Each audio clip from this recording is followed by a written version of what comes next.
আসসালামু আলাইকুম। আজকে একটু ভ্যালেন্টাইন ডে নিয়ে কথা বলবো। ভ্যালেন্টাইন ডে আসলে যে ইতিহাস আর এখন যে উদ্দেশ্যে ভ্যালেন্টাইন ডে পালন করা হয় সেটার আসলে খুব আকাশ পাতাল ফারাক।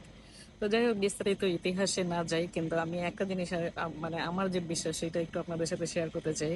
যে ভালোবাসার জন্য একটা দিন রাখা, যে ভালোবাসা মানুষকে মনে করে বলা, তাকে তাকে হচ্ছে স্বীকৃতি দেওয়া, এর সে ভালোবাসার আদান প্রদান করা, এটা খারাপ কিছু না। তবে আমি মনে করি যে ভালোবাসা মানুষকে ভালোবাসার কথা যে কোনো দিনেই জানানো যেতে পারে।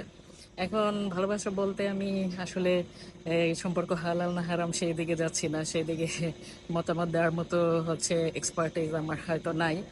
তো আমি একটা জিনিসে শুধু আপনাদের দৃষ্টি আকর্ষণ করতে চাই, বিশেষত যারা টিনেজার ভাই বোনরা আছেন, তারা আসলে আমরা যে মা বাবাকে অনেক টেকেন ফর গ্রান্টেড নিয়ে নেই, মনে করি মানে ওনাদের উপস্থিতি আমাদের জীবনে হচ্ছে খুব একটা মানে আমরা অনুভব করি না।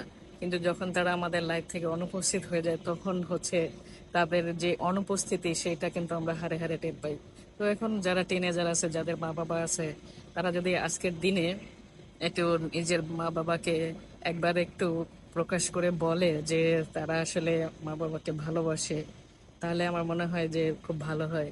আমার এখনো আফসোস যে আমার বাবাকে আমি কোনো দিন মানে বাবার সামনে বসলে বেশি কথা বলতে পারতাম না, খুব লজ্জা লাগতো। মানে ওইভাবে সে কথার আদান প্রদান ছিল না। বাবাকে আসলে কেমনে বলা যায় বাবা আমি তোমাকে ভালোবাসি, কেমন শোনা যায় না বিষয়টা। কিন্তু এখন বাবা চলে যাওয়ার পরে এখন খুব আফসোস লাগে কোনোদিন বাবাকে বলা হলো না যে ভালোবাসি।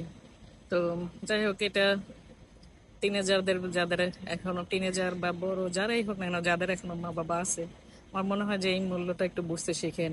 আর আমরা তো আসলে সবাই মা বাবাকে ভালোবাসি, দু একটা এক্সেপশনাল কেসের কারণে হয়তো সম্পর্কে কমপ্লিকেশন অ্যারাইজ করে, সেটার ব্যাপারটা আলাদা।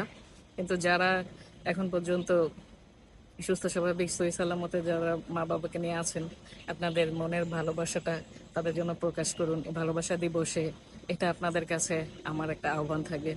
ধন্যবাদ সবাইকে, সবাই ভালো থাকবেন, আমার জন্য দোয়া করবেন। আল্লাহ হাফেজ।